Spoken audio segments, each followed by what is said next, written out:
Muito bem, pessoal. Então, nessa aula 2, nós vamos falar sobre os mitos e verdades que envolvem a questão do abuso sexual infantil.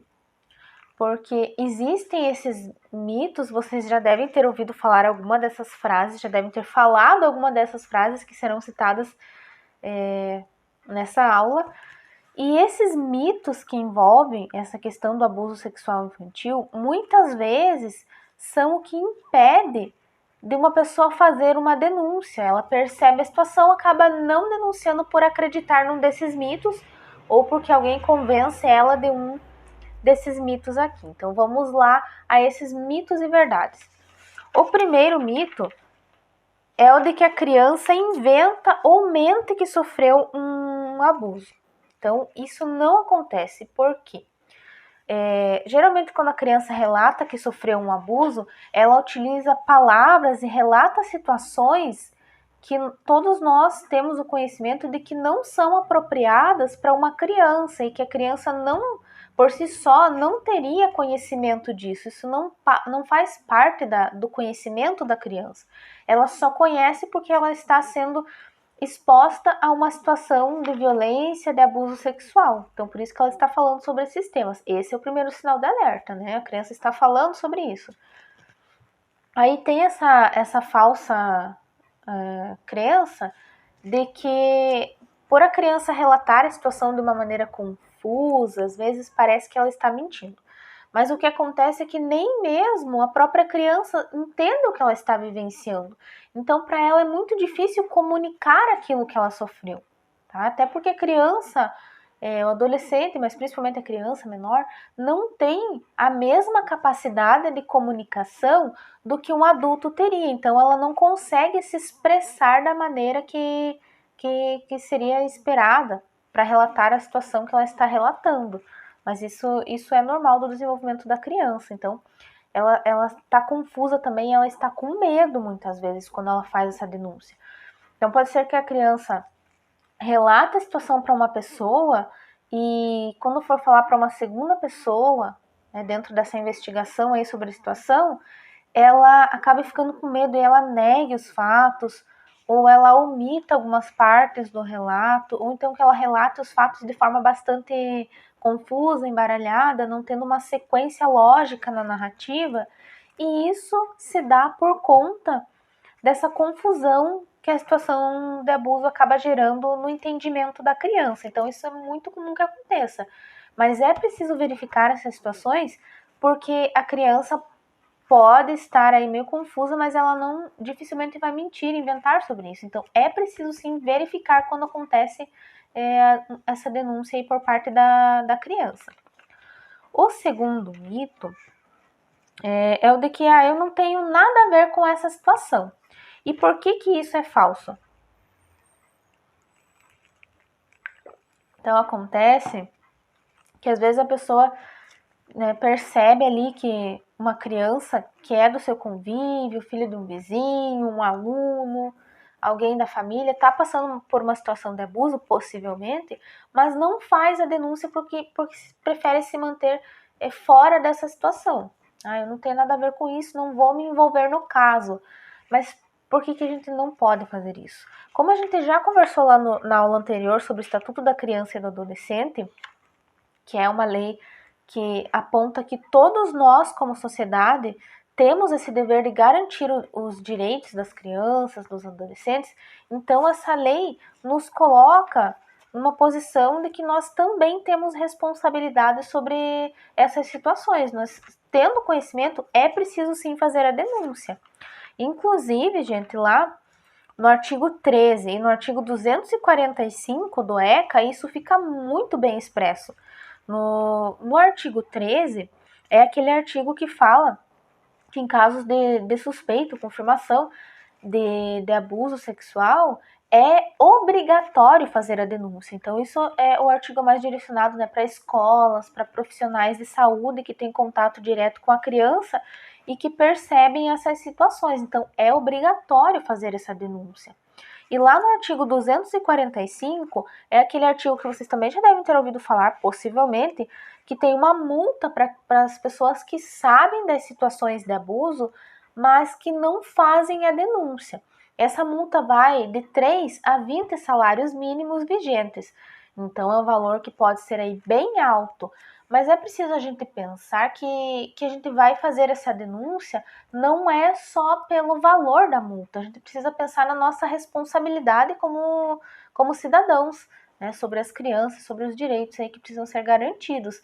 Então, às vezes, se eu não faço a denúncia, eu posso não estar tirando essa criança desse ambiente de violência. Às vezes a sua denúncia, ela pode salvar a criança de continuar nessa situação em que os abusos vão se tornando cada vez mais graves, tá? Pode inclusive salvar a vida da criança. Então é muito importante fazer essas denúncias quando a gente tem conhecimento. O terceiro mito é o de que ao denunciar a violência de abuso, é preciso se identificar ou ter provas da situação. Então, isso não precisa ficar com medo em relação a isso, porque isso não acontece, tá? Todos os canais de denúncia, eles garantem, porque devem garantir, a segurança de quem fez a denúncia, tá? Proteger a identidade da pessoa que fez essa denúncia. Então, se você liga pelo Disque 100, se você liga diretamente para uma delegacia de polícia, para o número do conselho tutelar da região, esses órgãos responsáveis vão garantir que a sua identidade seja preservada, tá? Mesmo que quando você liga, a conselheira, o conselheiro tutelar peça alguns dados, de repente o seu nome, o seu endereço, o endereço da criança, algo assim que possa possivelmente te identificar. Mas essas informações ele guarda para ele, tá? Então elas não são publicadas em local nenhum, ninguém tem acesso a essas informações. A sua identidade ela vai ser garantida. Às vezes esses dados que são pedidos, eles são necessários, até porque esses canais de denúncia muitas vezes recebem denúncias falsas, né? E também para poder localizar essa criança, né? Se contextualizar um pouquinho ali na situação para que eles possam fazer essa visita e verificar se está tudo bem com a criança ou não. Mas a sua identidade ela vai ser garantida, mesmo que você vá até a delegacia, que você vá até a sede do conselho tutelar, do CRAS, enfim, para fazer a denúncia, que o conselheiro veja quem é você, ele vai manter sigilo sobre a denúncia que você fez. Se isso não acontecer, é porque tem algo de errado e devem ser tomadas as devidas providências, porque o conselheiro, o policial, enfim, não está cumprindo com seus deveres, porque eles devem garantir a sua proteção também, quando a pessoa faz a denúncia.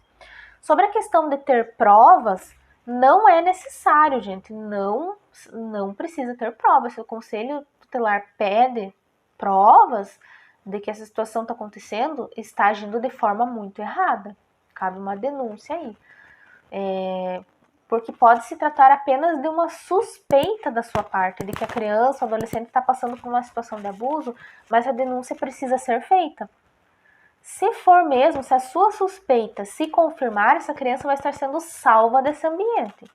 Se não existe nada demais ali na situação, também não vai ter nenhum prejuízo para a família da criança, porque o conselho tutelar fará essa visita, né, poderá verificar que está tudo bem com a criança, que não tem nada de errado e vida que segue.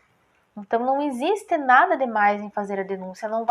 Se não tiver nada de errado e a denúncia for feita, não acontece nada de ruim com a família, ninguém é prejudicado, entende? Então por isso que é muito importante fazer a denúncia. Outra crença é de que crianças de famílias com vida financeira melhor, elas não sofrem abuso. Então por que isso é errado? O que acontece é que as famílias que estão numa situação social mais vulnerável, elas têm mais contato com os serviços de assistência social, elas procuram mais esses serviços. Então fica mais fácil de identificar os casos de abuso, porque a família, está em contato já com o serviço de assistência social frequentemente. E quando a criança não necessita, a família da criança não necessita necessariamente de ajuda dos serviços de assistência social, não tem esse contato, fica mais difícil de se identificar esses sinais de abuso nessa criança, tá? Mas isso não significa que não acontece com crianças que têm uma situação financeira melhor. Acontece também. Até porque os casos de abuso, muitas vezes, eles são cometidos por pessoas muito próximas, né? Geralmente pessoas que fazem parte da família da criança, então toda criança está sujeita, infelizmente, está sujeita a esse tipo de situação. Tá? Então, isso aí é outro mito que existe.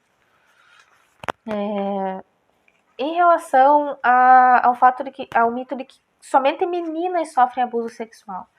Tá? Então, existem estudos aí mais recentes, mas esses números estão sempre sendo atualizados, que apontam que dos casos notificados, cerca de 18% desses casos, as vítimas são do sexo masculino. Mas a gente vive numa sociedade patriarcal e que tem aí um machismo enraizado. Então, o que isso tem a ver com essa situação? Muitas vezes os meninos, eles denunciam menos.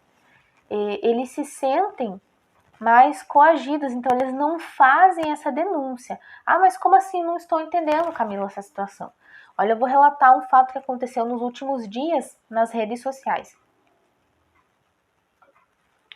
Estava circulando um vídeo da notícia jornalística, né, na matéria, mostrando uma professora que abusava, assediava os seus alunos meninos, ali pré-adolescentes, adolescentes. E nos comentários, se vocês procurarem esse vídeo nas redes sociais e observarem alguns dos comentários, vocês podem perceber que muitos comentários falam assim: nossa, esse menino que é sortudo, esse menino tá reclamando porque eu queria estar no lugar desse menino. Então, colocando essa situação de abuso, de assédio contra um menino por parte de uma adulta como algo normal, que só por se tratar de um indivíduo do sexo masculino, ele tem a obrigação de iniciar essa vida sexual muito mais cedo, mesmo se tratando de uma situação de abuso, que ele deveria estar contente em ser abusado e não estar reclamando, denunciando. Então, isso é fruto do machismo, de que os meninos iniciam essa vida sexual e têm esse instinto sexual muito mais cedo do que as meninas, tá? Então, isso aí é muito errado, é preciso estar atento aos meninos também, porque eles sofrem e não denunciam muitas vezes. Então, mais um mito aí em relação a esse tema. Outro mito que existe é de que os adolescentes, as adolescentes já sabem o que estão fazendo e por isso não precisam de proteção e não sofrem abuso. Então, isso é errado porque a lei, ela considera tanto as crianças quanto os adolescentes como indivíduos numa situação peculiar de desenvolvimento. O que isso significa? Que eles ainda não têm a maturação necessária para decidir sobre determinados assuntos e ter total consciência sobre aqueles assuntos.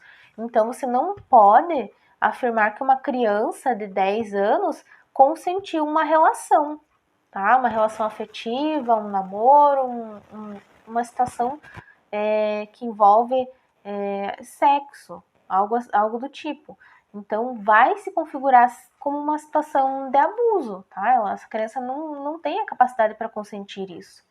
Então, é preciso estar atento, sim, aos adolescentes também, porque eles podem passar por situações de violência, por situações de abuso, mesmo que não tenham consciência de que aquilo ali se configura como uma situação de assédio, de abuso, enfim. Então, isso é mais um mito que existe, né, em relação a esse tema que a gente está discutindo aqui. O último mito que eu gostaria de discutir com vocês é de que os abusadores, eles são sempre do sexo masculino. Então, apesar de, na maioria dos casos, o abusador ser do sexo masculino, isso pode acontecer, até como eu acabei de relatar aí nessa notícia, esse fato que aconteceu, né, dessa educadora que assediava os seus alunos, isso pode, o abuso, o assédio pode vir por parte de uma pessoa do sexo feminino. Então, é necessário estar atento às pessoas que convivem com a criança, com o adolescente, que estão ali sempre por perto, porque pode sim esse abuso partir de uma pessoa do sexo feminino. E muitas vezes, quando é denunciado um caso como esse, tem-se essa noção, mas a criança está mentindo, isso nunca aconteceria. Mas é preciso verificar sim, pode ser uma situação de abuso. E o que a gente precisa refletir em relação a todos esses mitos aí que existem? Quantas vezes você ouviu esses mitos? Quantas vezes você deixou de denunciar um caso por acreditar nesses mitos que existem? E quantas vezes você reproduziu esses discursos equivocados? Então, apesar de serem fatos aí que vêm ao longo da sociedade se perpetuando como verdades, a gente sempre pode melhorar e ir atrás de informação, tá? Se informar e repensar as nossas atitudes, porque esses mitos muitas vezes impedem que a criança seja retirada desse ambiente, dessa situação de abuso, porque as pessoas não fazem a denúncia. Então é muito importante refletir sobre isso. Galera, a escola humanitária não possui vínculos políticos nem empresariais. Por isso, a sua participação é fundamental na construção desse projeto. Não esquece de deixar o like, se inscrever, ativar o sininho para não perder nenhuma aula e, se você quiser, pode contribuir diretamente através do nosso Pix ou então do Apoie-se. Até a próxima aula.